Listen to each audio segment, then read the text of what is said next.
Streaming live on the WHITradio.org from High Tech High School in North Bergen, it's the Freshman Black History Month show. I'm your announcer, Alana, and now your host, Jonathan. Good morning. I'm your host, Jonathan, and with me today is Elvin, Omar, and Gabe.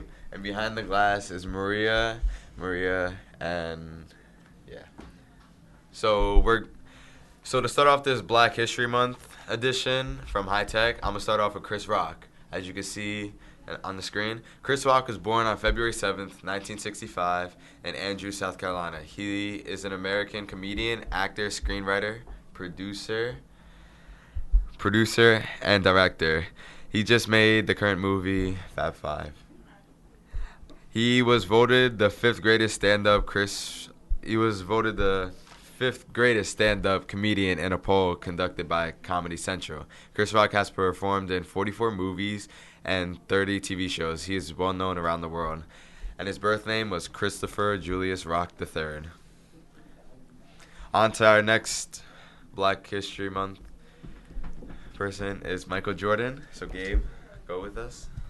Michael Jordan is a former American basketball player who led the Bulls to 6 national championships and earned the NBA Most Valuable Player award 5 times.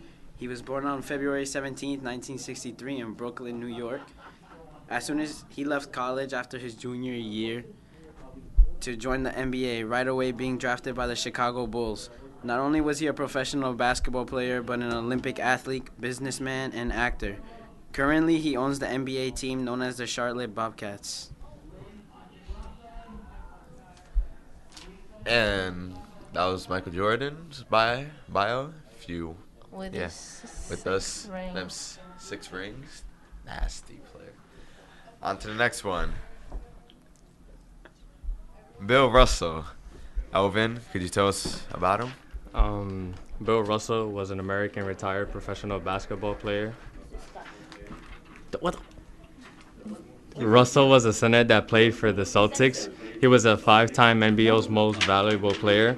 Also, he was a 12-time All-Star. He won 11 championships out of the 13 seasons he played in the NBA. He was considered one of the best players in the NBA because he was 6'9", and his shot blocking and defense was considered the best at his game. For his accomplishments in the civil rights movement and off the court, Russell was awarded the Presidential Medal of Freedom by Barack Obama in 2011. On to our next person is Omar. Omar is going to explain to us about Earl Boykins.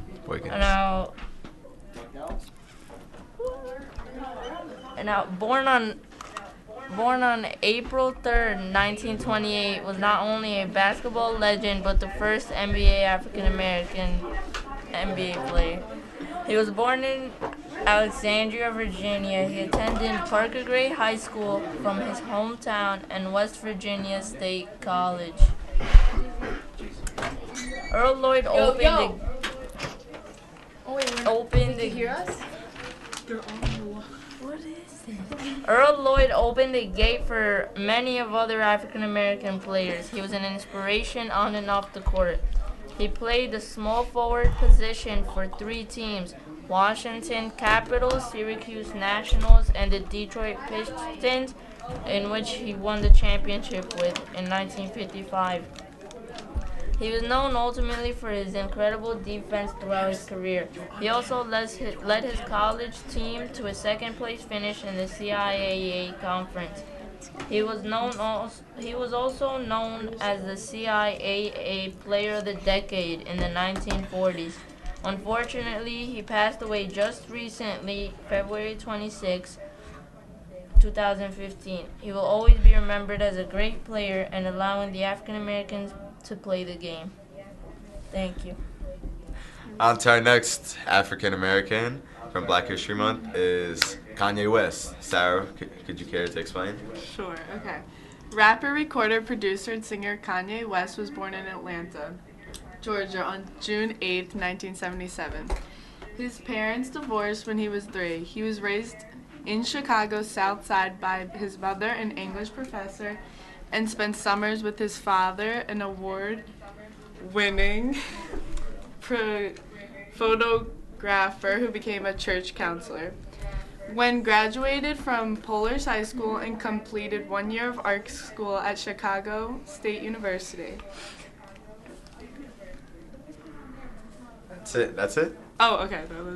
After spending time rapping and working with local artists, West moved to New York in 2001 to pursue his music album, The Blueprint, which sold more than 420,000 copies in the first week alone, let alone.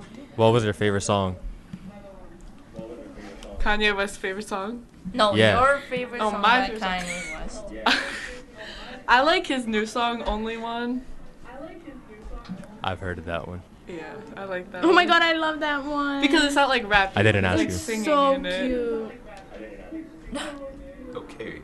So on to our next African American is Jay-Z. Raquel, could you explain to us about Jay-Z's bio? Jay-Z was born Sean Corey Carter on December 4th, 1969 in Brooklyn, New York. He attended Whitney High School in Brooklyn with the Notorious Big. Jay-Z got his nickname from the rap group he was in, Jazzo, a play on Carter's childhood nickname of Jazzy, and a reference to the Jay-Z subway station near his Brooklyn home. He married Beyonce Knowles on April 4, 2008 in New York City. They later had a child named Blue Ivy Carter on January 7, 2012. What is your favorite song from Jay-Z? I don't have a favorite song. I like a lot of his songs. So why did you write about him? Okay, on to our next one is Maya Angelou. Would you like to explain? Maya Angelou, a poet, author, and civil rights activist, was born on April 14, 1928, in St. Louis, Missouri. Born Marguerite Annie Johnson, she had a difficult childhood. When Angelou was very young, her parents split up. Along with her younger brother Bailey, they were sent to live with their father's mother. At the age of 7, Maya was raped by her mom's boyfriend during a visit. This traumatic experience caused Angelou to stop speaking. During the mid-1950s, her career began to take off. Porgy and Bess were doing a touring production, which led to a role in the off-Broadway production Calypso Heatwave. Maya was a member of the Harlem Writers Guild. She starred and organized the musical Cabaret for Freedom as a benefit for the Southern Christian Leadership Conference. Much of the 1960s were spent abroad. At first, she lived in Egypt, then later moved to Ghana. There, she worked as a freelance writer. Once she returned to the States, her friend, James Baldwin, encouraged her to write about her life experiences. Her efforts resulted in an enormously successful memoir called I Know Why the Caged Bird Sings. This made literary history as the first nonfiction bestseller by an African-American woman. Sadly, we lost Maya on May 28, 2014 due to health issues. Nice information to us. On to the next one, Michelle Obama. Michelle Obama was born on January 17, 1964.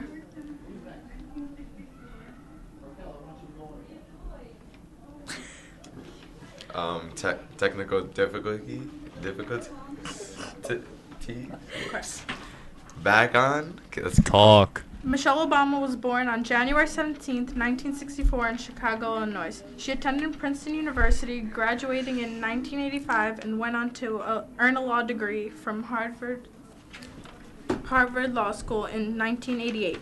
Following law school, she worked at a Chicago law firm where she met her husband, President Barack Obama.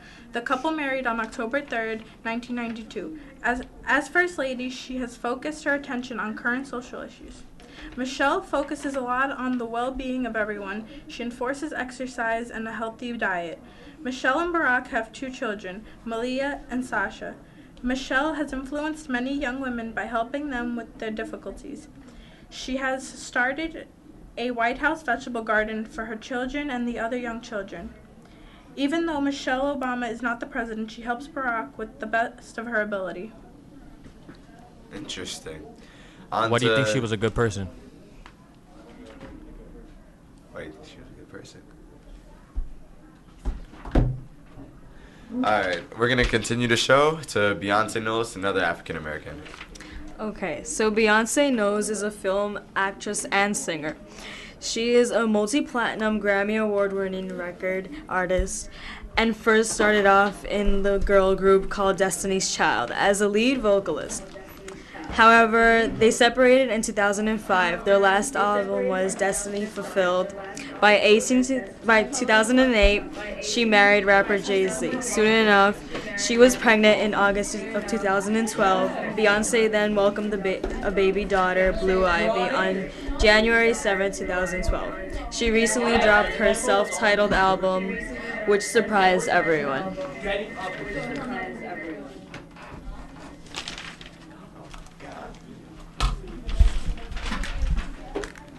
On to our next African American, Liba. Would you like to tell us who it is?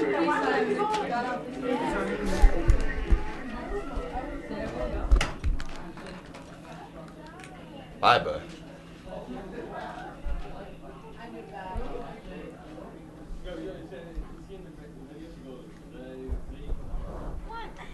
Okay, so my person was Malcolm X. He was born Malcolm Little on May 19th, 1925. He was a prominent civil rights activist during the civil rights era. Unlike Martin Luther King, he was more violent and stuff like that. At first he was in the beginning of his life he was involved in crime, but after being in jail he kind of had like this awakening, and he came out and wanted to help the black community, such as like his father did. And yeah, so a quote of his is, "I'm for truth no matter who tells it. I'm for justice no matter who it's for or against." So, woo, go Malcolm X. Yay. I remember reading about him in a history class. Thank you for watching, and thanks to our panel. Thanks for watching our Black History Month edition, and I'm your host, Jonathan. And this is the freshman radio. This was shown with radio.org. Thank you for watching.